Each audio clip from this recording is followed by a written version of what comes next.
এই ফল চাষে উদ্বুদ্ধ হবেন এবং দেশি ফল বেশি খাবেন, দেশি ফলের পুষ্টি বেশি। 3 দিন ব্যাপী চুয়াডাঙ্গায় ফল মেলার উদ্বোধন করা হলো। আপনারা দেখেছেন এখানে চুয়াডাঙ্গায় উৎপাদিত নানান জাতের ফলের সমাহার নিয়ে আজকের এই মেলাটার আয়োজন করা হয়েছে এবং প্রত্যেকটা ফলই কিন্তু এই চুয়াডাঙ্গার মাটিতে উৎপন্ন হয়ে থাকে এবং তার যে আকার আকৃতি রং, সত্যি আমি অভিভূত যে কত সুন্দর ফল ফলাদি জন্মে এই চুয়াডাঙ্গায়।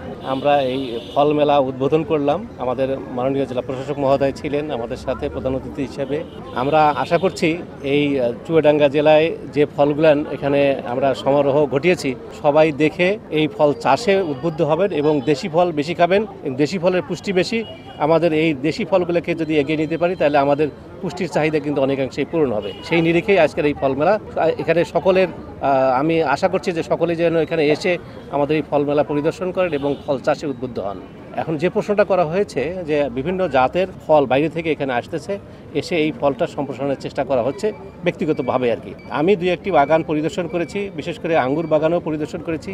তাদেরকে পরামর্শ দিয়েছি যে এটি যে তারা যেহেতু চারা বিক্রি করার আগে তারা যেন এই কীভাবে ফল উৎপাদিত হবে সেই ব্যাপারে একটা লিফলেট ছাপায়ে চারার সাথে অন্ততপক্ষে একজনকে দিয়ে দেয়, তাহলে তারা প্রযুক্তিটা পাবে। শুধু চারা পেলে হবে না, চারার পাশাপাশি যেন প্রযুক্তিটা পায়। এবং কথাও বলেছি, যদি কখনো মনে হয় যে না আপনি সেখানে রিসোর্স পার্সন হয়ে গিয়ে তাদেরকে পরামর্শ দিয়ে তাদের বাগানটাকে সফল করতে পারেন, তাহলে কিন্তু আপনার ব্যবসাটাই ভবিষ্যতে প্রসারিত হবে। যদি আজকে আমি চারা নিলাম, ফল আগামী বছর ফল পেলাম না, তাহলে কিন্তু ওই বিষয়টাকে কেন্দ্র করে ওনার চারা বিক্রি আর হবে না। ওনার ব্যবসায়িক স্বার্থেই এই প্রযুক্তিটা সম্প্রসারণ করা দরকার। এই ফল চাষে উদ্বুদ্ধ হবেন এবং দেশি ফল বেশি খাবেন, দেশি ফলের পুষ্টি বেশি।